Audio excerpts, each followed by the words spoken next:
What should you do if your stress test results are indeterminate? So that can be frustrating if you don't get a clear answer from the stress test.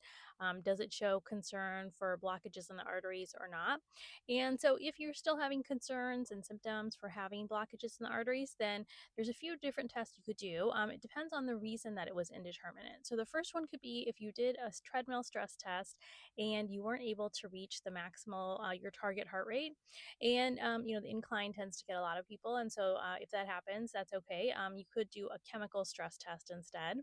Now, sometimes you do the treadmill stress test, and the second option could be that you did the treadmill stress test, you reached your target heart rate, but the EKG was not readable.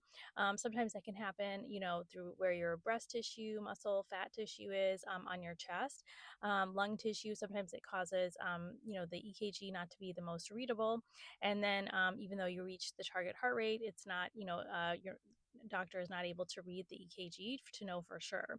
And so in that case, you also would usually need to do a chemical stress test.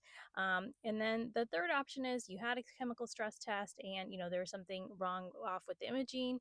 Sometimes your breast tissue can get in the way of your heart. It's all in the same area. And so sometimes your breast tissue can shadow your heart and sometimes your diaphragm can, especially if you have like a lot of gas or something and then your stomach is pushing your diaphragm up. That can also shadow the heart as well. And so, if that happens, sometimes it can be read as an indeterminate stress test. And then, depending on what your symptoms are, sometimes you would need to go for an invasive test like a cardiac catheterization. Sometimes you can be treated with medications.